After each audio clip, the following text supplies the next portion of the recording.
श्रीमद् भगवत गीता तीसरा अध्याय कर्मयोग। ज्ञान योग और कर्मयोग के अनुसार अनासक्त भाव से नियत कर्म करने की श्रेष्ठता का निरूपण, यज्ञ आदि कर्मों की आवश्यकता का निरूपण, ज्ञानवान और भगवान के लिए भी लोक संग्रहार्थ कर्मों की आवश्यकता, अज्ञानी और ज्ञानवान के लक्षण तथा राग द्वेष से रहित होकर कर्म करने के लिए प्रेरणा, काम के निरोध का विषय। अर्जुन बोले, हे जनार्दन, यदि आपको कर्म की अपेक्षा ज्ञान श्रेष्ठ मान्य है तो फिर हे केशव, मुझे भयंकर कर्म में क्यों लगाते हैं? आप मिले हुए से वचनों से मेरी बुद्धि को मानो मोहित कर रहे हैं। इसलिए उस एक बात को निश्चित करके कहिए जिससे मैं कल्याण को प्राप्त हो जाऊं। श्री भगवान बोले, हे निष्पाप, इस लोक में दो प्रकार की निष्ठा मेरे द्वारा पहले कही गई है। उनमें से सांख्य योगियों की निष्ठा तो ज्ञान योग से और योगियों की निष्ठा कर्म योग से होती है। मनुष्य न तो कर्मों का आरंभ किए बिना निष्कर्मता को यानी योग निष्ठा को प्राप्त होता है और न कर्मों के केवल त्याग मात्र से सिद्धि यानी सांख्य निष्ठा को ही प्राप्त होता है।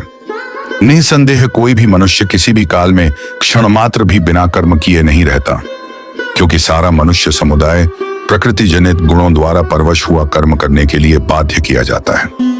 जो मूढ़ बुद्धि मनुष्य समस्त इंद्रियों को हठपूर्वक ऊपर से रोककर मन से उन इंद्रियों के विषयों का चिंतन करता रहता है, वह मिथ्याचारी अर्थात दंभी कहा जाता है।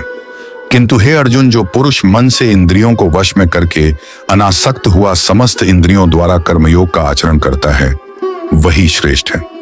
तू शास्त्र विहित कर्तव्य कर्म कर, क्योंकि कर्म न करने की अपेक्षा कर्म करना श्रेष्ठ है तथा कर्म न करने से तेरा शरीर निर्वाह भी नहीं सिद्ध होगा।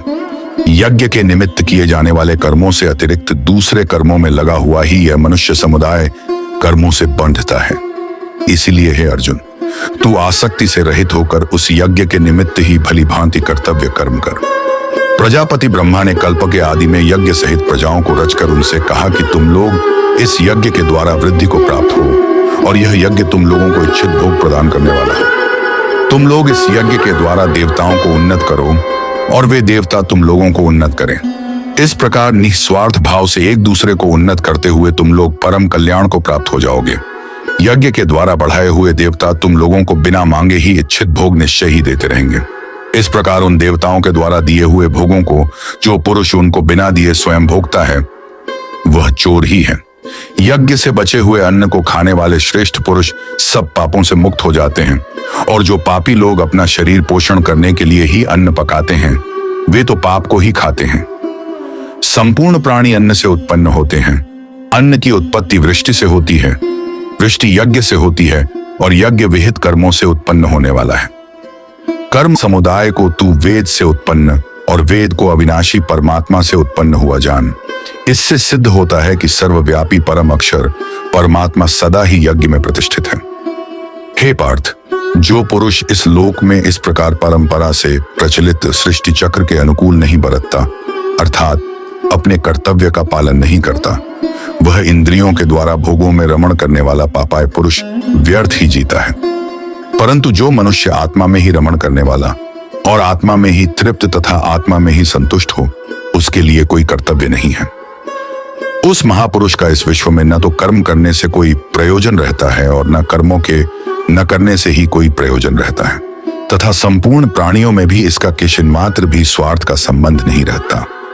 इसीलिए तू निरंतर आसक्ति से रहित होकर सदा कर्तव्य कर्म को भली भांति करता रह, क्योंकि आसक्ति से रहित होकर कर्म करता हुआ मनुष्य परमात्मा को प्राप्त हो जाता है। जनकादि ज्ञानी जन भी आसक्ति रहित कर्म द्वारा ही परम सिद्धि को प्राप्त हुए थे। इसलिए तथा लोक संग्रह को देखते हुए भी तू कर्म करने के ही योग्य है, अर्थात तुझे कर्म करना ही उचित है। श्रेष्ठ पुरुष जो जो आचरण करता है, अन्य पुरुष भी वैसा वैसा ही आचरण करते हैं। वह जो कुछ प्रमाण कर देता है, समस्त मनुष्य समुदाय उसी के अनुसार बरतने लग जाता है। हे अर्जुन, मुझे इन तीनों लोकों में न तो कुछ कर्तव्य है और न कोई भी प्राप्त करने योग्य वस्तु अप्राप्त है, तो भी मैं कर्म में ही बरतता हूं। क्योंकि हे पार्थ, यदि कदाचित मैं सावधान होकर कर्मों में न बरतूं तो बड़ी हानि हो जाए, क्योंकि मनुष्य सब प्रकार से मेरे ही मार्ग का अनुसरण करते हैं। इसलिए यदि मैं कर्म न करूं तो ये सब मनुष्य नष्ट भ्रष्ट हो जाएं और मैं संकरता का करने वाला हूं तथा इस समस्त प्रजा को नष्ट करने वाला बनूं। हे भारत, कर्म में आसक्त हुए अज्ञानी जन जिस प्रकार कर्म करते हैं, आसक्ति रहित विद्वान भी लोक संग्रह करना चाहता हुआ उसी प्रकार कर्म करे। परमात्मा के स्वरूप में अटल स्थित हुए ज्ञानी पुरुष को चाहिए कि वह शास्त्र विहित कर्मों में आसक्ति वाले अज्ञानियों की बुद्धि में भ्रम अर्थात कर्मों में अश्रद्धा उत्पन्न न करे, किंतु स्वयं शास्त्र विहित समस्त कर्म भली भांति करता हुआ उनसे भी वैसे ही करवावे। वास्तव में संपूर्ण कर्म सब प्रकार से प्रकृति के गुणों द्वारा किए जाते हैं, तो भी जिसका अंतःकरण अहंकार से मोहित हो रहा है, ऐसा अज्ञानी मैं करता हूं ऐसा मानता है। परंतु हे महाबाहो, गुण विभाग और कर्म विभाग के तत्व को जानने वाला ज्ञान योगी संपूर्ण गुण ही गुणों में बरत रहे हैं ऐसा समझकर उनमें आसक्त नहीं होता। प्रकृति के गुणों से अत्यंत मोहित हुए मनुष्य गुणों में और कर्मों में आसक्त रहते हैं। उन पूर्णतया न समझने वाले मंद बुद्धि अज्ञानियों को पूर्णतया जानने वाला ज्ञानी विचलित न करे। मुझ अंतर्यामी परमात्मा में लगे हुए चित्त द्वारा संपूर्ण कर्मों को मुझ में अर्पण करके आशा रहित, ममता रहित और संताप रहित होकर युद्ध कर। जो कोई मनुष्य दोष दृष्टि से रहित और श्रद्धा युक्त होकर मेरे इस मत का सदा अनुसरण करते हैं, वे भी संपूर्ण कर्मों से छूट जाते हैं। परंतु जो मनुष्य मुझ में दोषारोपण करते हुए मेरे इस मत के अनुसार नहीं चलते हैं, उन मूर्खों को तू संपूर्ण ज्ञानों में मोहित और नष्ट हुए ही समझ। सभी प्राणी प्रकृति को प्राप्त होते हैं, अर्थात अपने स्वभाव के परवश हुए कर्म करते हैं। ज्ञानवान भी अपनी प्रकृति के अनुसार चेष्टा करता है, फिर इसमें किसी का हट क्या करेगा। इंद्रिय के अर्थ में अर्थात प्रत्येक इंद्रिय के विषय में राग और द्वेष छिपे हुए स्थित हैं। मनुष्य को उन दोनों के वश में नहीं होना चाहिए, क्योंकि वे दोनों ही इसके कल्याण मार्ग में विघ्न करने वाले महान शत्रु हैं। अच्छी प्रकार आचरण में लाए हुए दूसरे के धर्म से गुण रहित भी अपना धर्म अति उत्तम है। अपने धर्म में तो मरना भी कल्याणकारक है और दूसरे का धर्म भय को देने वाला है। अर्जुन बोले, हे कृष्ण, तो फिर यह मनुष्य स्वयं न चाहता हुआ भी बलात् लगाए हुए की भांति किससे प्रेरित होकर पाप का आचरण करता है। श्री भगवान बोले, रजोगुण से उत्पन्न हुआ यह काम ही क्रोध है। यह बहुत खाने वाला अर्थात भोगों से कभी न अघाने वाला और बड़ा पापी है।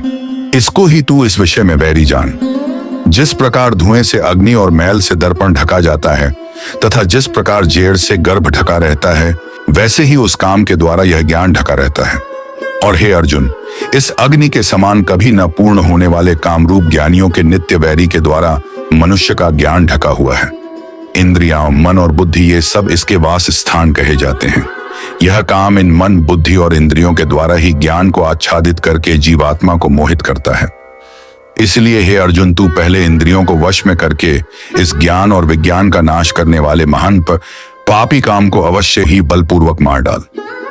इंद्रियों को स्थूल शरीर से पर यानी श्रेष्ठ, बलवान और सूक्ष्म कहते हैं। इन इंद्रियों से पर मन है, मन से भी पर बुद्धि है, और जो बुद्धि से भी अत्यंत पर है वह आत्मा है। इस प्रकार बुद्धि से पर अर्थात सूक्ष्म, बलवान और अत्यंत श्रेष्ठ आत्मा को जानकर और बुद्धि के द्वारा मन को वश में करके हे महाबाहो, तू इस कामरूप दुर्जय शत्रु को मार डाल। इस प्रकार श्रीमद् भगवत गीता में कर्मयोग नामक तीसरा अध्याय समाप्त हुआ।